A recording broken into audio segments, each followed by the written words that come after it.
IPO Bukalapak sebagai emiten e-commerce pertama di Bursa Efek Indonesia cukup membuat euforia para investor retail dan institusi. Tapi apakah keramaian ini akan mampu menarik investor asing kembali ke Indonesia? Apa strategi yang bisa dijalankan para investor saat ini? Berikut analisis dan tips dari Budi Fransidi, lecturer Universitas Indonesia.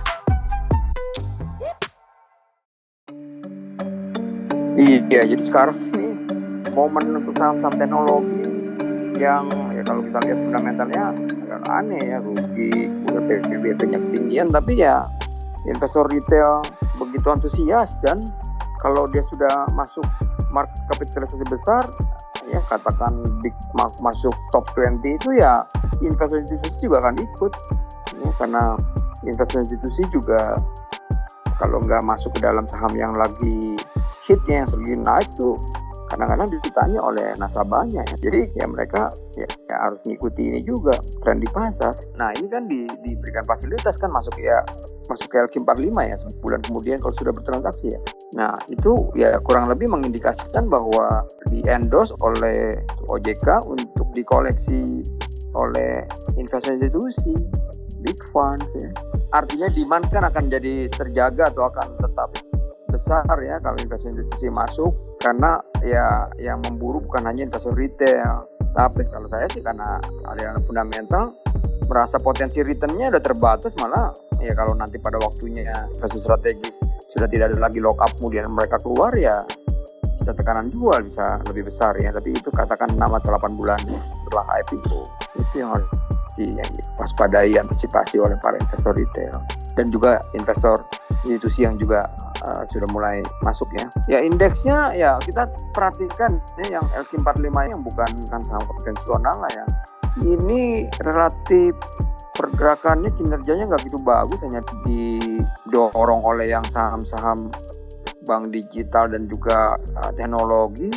Saya pikir sih ya beberapa investor melakukan switching juga ya dari saham-saham yang non teknologi, non bank digital ke saham-saham teknologi dan digital. Saya pikir indeks ya kalau skenario moderatnya 6.300 sampai 6.400. Kalau nanti saham LQ45-nya yang non digital dan non teknologinya ikut bergerak ya bisa di atas 6.500. Iya, kalau saya melihat ya banyak rasio atau justifikasi digunakan untuk mendorong orang tertarik untuk beli ya. Ya jadi ya aneh-aneh aja tuh indikator rasio yang digunakan. Jadi cuma masalahnya adalah begitu banyak sih pihak yang berkepentingan dalam hal ini.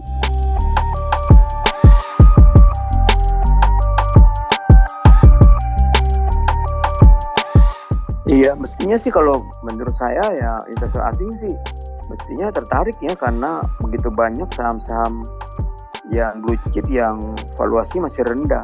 Ya, jadi kalau sampai mereka belum bergerak lah sejak katakan beberapa bulan atau bahkan setahun terakhir, sementara saham-saham yang di stempel sebagai bank digital dan teknologi itu naiknya begitu pesat, mestinya kalau mereka memang jangka panjang, mestinya berani untuk masuk ke saham-saham blue chip yang belum banyak bergerak harganya ya. Beberapa kan nggak terpengaruh oleh pandemi, beberapa terpengaruh tapi kan sekarang sudah recovery kan beberapa industri, dan juga ya mengantisipasi nanti semakin tinggi vaksinasinya sehingga mungkin mendekati akhir tahun sudah reda lah. Kalau sekarang kan kita belum bisa mengatakan sudah menurun dan sudah berkurang drastis, masih tinggi sekarang. Indeks juga akan sangat ditentukan oleh cepat apa nih recovery dari pandemi.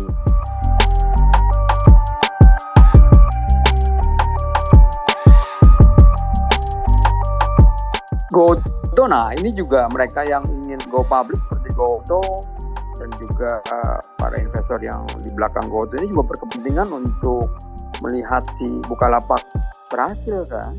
Dan GoTo itu paling tidak nih harga saham-saham yang ini akan terus dibuat tinggi demand-nya ataupun terjaga, jangan sampai kalah oleh supply atau yang jual, sampai yang unicorn dan dekakon itu sudah selesai listingnya atau melantai di bursa. Kalau secara pangsa pasar dan juga leadership di market kan GoTo lebih di atas dibandingkan dengan Bukalapak ya. Dan kalau GoTo nanti Kalau nanti GoTo berhasil ya, yang namanya Astra dan Telkom juga akan dapat sentimen positif. Dalam kasus si Bukalapak kan MTech ya, MTech dan juga Arto kali ya, Bang Jago ya. Jadi banyak unicorn dan juga startup company yang akan masuk, ya akan berharap yang saham-saham yang sudah lebih dulu listing ini berhasil supaya animo para investor nanti tidak berkurang gitu pada saat mereka listing.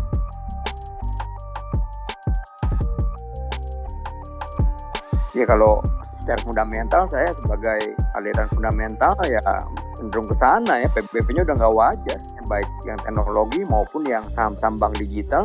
Padahal kan yang bank konvensional juga kan punya yang versi digitalnya, sudah menawarkan digitalnya.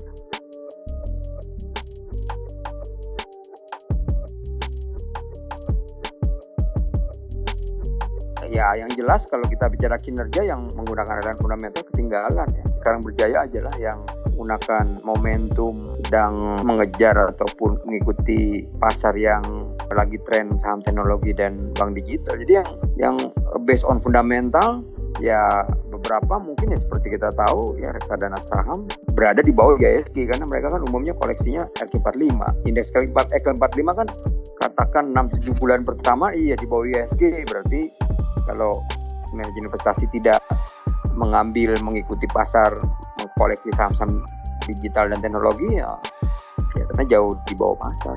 Ya kalau mau jangka panjang ya hati-hati, tapi kalau trading memang menggunakan momentum ya tidak melihat faktor fundamentalnya dulu nih.